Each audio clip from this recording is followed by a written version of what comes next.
The highest level of basketball that I've ever played was at FGCU, the club team. So, needless to say, I'm no Brady Hawk, but even I can see how egregiously bad this Miami Heat offense has been all season, particularly in the fourth quarter.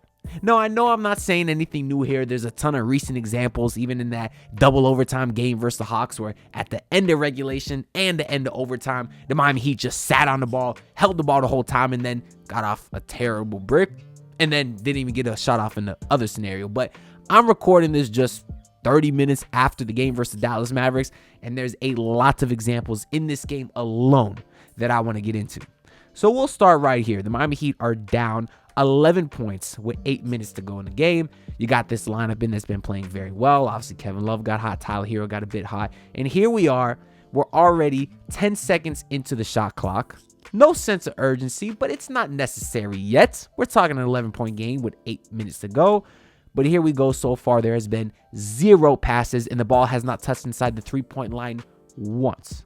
Now we're here with only 9 seconds to go on the shot clock, and we end up with Tyler Hero 35 feet from the hoop, 7 seconds. And his decision in this case is to drive right into Caleb Martin, where there's no space for him to operate whatsoever. You can see he's got the 2 defenders on him. Now you're working with 3.5 seconds on the shot clock. The ball just now touched inside the 3-point line. And Tyler Hero gives Jaime Hawkins a grenade, who has 0 shot clock awareness and doesn't even get the shot up. So these are the kind of looks that the Miami Heat are taking in a game they're trying to come back. And did y'all see Eric Spoelstra's face back then? That's my reaction to Spoelstra. Moving on to the next play. Now the Miami Heat are down 13 points with just under 5 minutes to go. You got Hayward Highsmith with the ball here, kicks it out. So you got Jimmy with the ball, and he's standing around once again. No sense of urgency for Jimmy. But you get the screen by Caleb. Jimmy gets the switch that he wants. But look at this spacing. All 5 players of the Heat are on the same exact side of the court. Now, once again, I've never coached anywhere. I play pickup ball 5-6 days a week over at the Three Oaks Park. Shout out to all the homies over there. But even I can see that this is not how basketball is supposed to be played. And it's not like anyone's cutting. You got Bam Adebayo, who's right there in the paint. Nobody moved to the left side of the court. He gets a miraculous rebound because he's Bam Adebayo. But then once again, the ball sticks. Caleb Martin gets to the corner, throws a pass to Jimmy Butler that he somehow can't hold on to. And now you get Jimmy Butler. He's trapped in the corner. The ball is sticking. And Caleb Martin has to settle for a terrible fadeaway. And that is another shot clock violation. This is the very next possession, or one of the next possessions. The Miami Heat are now down 13 with just over 3 minutes to go. And once again, no sense of urgency. You got pound from Tyler, pound, pound, pound. Look at this spacing inside the paint. All 3 players are inside there. If Tyler wanted to pass to Bam, he has no space because there's 3 defenders in the vicinity, 4 defenders. I don't know what this guy's doing here, falling over, but there's no space whatsoever. At no point should you have 3 players in the paint at the same exact time. Tyler dribbles around, drives baseline, and then you have Caleb Martin going up for this scoopsy daisy, disgustingly awful layup with, once again, Jimmy and Bam still in the paint. This is terrible, terrible spacing to the highest degree, and the shot barely even hits the rim. And once again, another wasted possession for the Miami Heat. And you compare that to what the Dallas Mavericks were doing. Keep in mind, ladies and gentlemen, this is the very next possession. Let's count the passes. Luka Doncic with Caleb on him. He gets the penetration, which is critical to starting the offensive play, right? So you get the drive and kick out to PJ Washington. That's 1 pass, 2 pass, 3, 4, 5, and Kyrie Irving with the easy floater.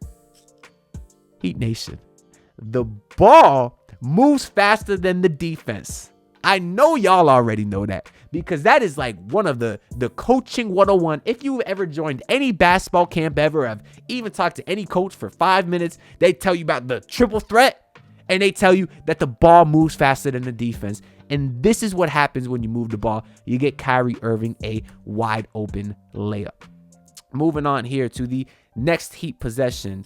Let's go ahead and see what they got. Tyler Hero, you're now down 15 with 2.5 minutes to go.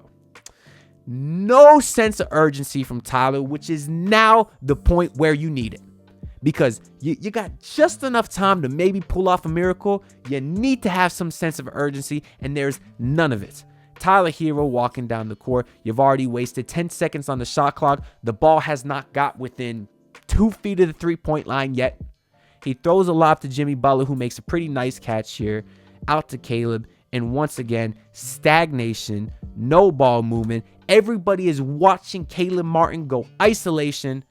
And that ends up with a handoff to Tyler Hero, who has to settle for a fadeaway mid-range shot, which obviously did not hit. But here, if you look back even a little bit, we know Jimmy Butler took 8 shots tonight. Why is that? Why didn't he step up in the fourth quarter where they needed him? He catches this lob from Tyler, goes out of bounds, and goes right to sit in the corner where nobody is guarding him. You know why? Because Jimmy Butler is not a threat from the three-point line. I don't care how many times he says, oh, if I wanted to shoot 40%, I could. I don't care how many times he hits a three. And remember earlier in the season, he was holding up 50 because he was shooting 50%. They're not guarding you, Jimmy Butler. And because of that, it's affecting the entire spacing, and it is terrible. Makes no effort to come to the ball, make a play, just sits in the corner and watches. And all of these plays that I've showed you so far today, there is countless examples of this exact same thing happening throughout the season. Let's go ahead and look at some statistics here, right? So what I did is I went to NBA.com and pulled up their advanced stats. And the first thing that I'm looking up here is I actually want to pull up the fourth quarter stats. And I clicked on offensive rating here from best to worst.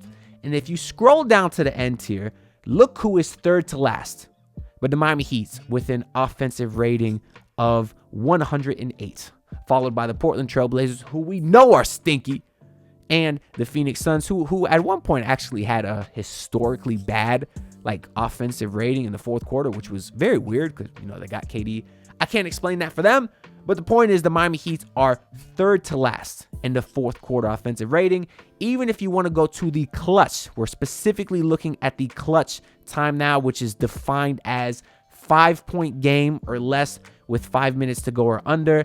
Once again, we sorted by offensive rating, and the Miami Heat are third to last. This time, right in front of the 2 worst teams in the league, the Detroit Pistons and Washington Wizards, which is just a god-awful company to be in, needless to say. Let's go ahead and look at some more clutch stats. This time, we are sorting by field goal percentage. And if you scroll all the way down, the Miami Heat are once again third to last in field goal percentage, with the Detroit Pistons and Washington Wizards trailing them. That tells you the quality of looks that the Heat are getting in clutch time is terrible. So they don't pass the eye test. I'm pulling up highlights to show you, and sure enough, the numbers match the exact same thing that I'm trying to tell y'all. Not that y'all already don't know. We're just trying to look into it. And furthermore, we also sorted the effective field goal percentage, which basically takes into account the value of 3-pointers and free throws. And this is the effective field goal percentages of clutch time. And the Miami Heat are fourth to last here. Once again, the Pistons and Wizards. And you also have the stinky Atlanta Hawks behind them. So the numbers back up the poor play, the highlights and the eye test. It's very unfortunate, because if you want to be a championship team, you cannot have this bad an offense in general, but especially in these close games. And the reason that it's even more frustrating is because, to me, when you take into account the personnel, it doesn't make sense. It's not like you're the Wizards and Pistons who don't have go-to guys. You have Jimmy Butler, a guy who can get to the free throw line at will. You have Tyler Hero, who has shown, wasn't he top 5 in clutch play of the year last year? We know he can get a bucket late. You have Bam Adebayo, who's a mismatch nightmare for 90% of the league. For half of this season, you've had Terry Rozier, who we know is one of the shiftiest players in the league. Give him the ball, go get a bucket. You have guys that should be able to perform when the games get close. Not to mention that this core for the Heat, if you're talking Jimmy, Bam, and Tyler, they've been together for 5 seasons now. They're not the Phoenix Suns, who just put together a big 3 and have to worry about how to mesh with each other. They're not the Dallas Mavericks, who just got Kyrie last year and just traded for Daniel Gafford and PJ Washington this trade deadline, who might need some more time to mesh. No, The Mavericks are moving the ball in the fourth quarter, but the Heat, who have had 5 years to develop some form of chemistry, they're the team that has no ball movement and just look like a straight up terrible basketball team when the games get close at the end of the game. And on top of all of that, the Miami Heat have Eric Spoelstra, who we know is one of the best coaches in NBA history. But yet we've seen times, many games, the Heat go 4, 5, 6 minutes without scoring in the fourth quarter. And we can't get a Spo timeout to draw up a play, to get someone an easy layup or an open three to stop the offensive rut. Or when it's time for a game-winning possession, we can't get Spo to call timeout to draw up one of his signature inbound plays that we used to see back in the day. No. We get them holding onto the ball for 23 and a half seconds and settling for a terrible shot. All of this just to say that it's very unfortunate. I don't understand it, but I'm praying that it changes going into the playoffs. Because I was pretty negative in the video recap in the Mavericks game and most of the losses that they've had of late, because it's been bad. Whether it was the Philly loss or the Indiana losses, it's been devastating because the Heat had a golden opportunity to get to the 6th seed or higher. The East has been struggling a ton this entire year, obviously outside of the Boston Celtics. And the Miami Heat just blew a chance to make another run to the finals a lot easier than it can be. Because the odds of doing what they did last year again will be very, very difficult. Now, I'm not going to count them out, because they personally have done enough to earn my benefit of the doubt. They've been to 2 NBA finals and Eastern Conference finals. Y'all know how it goes.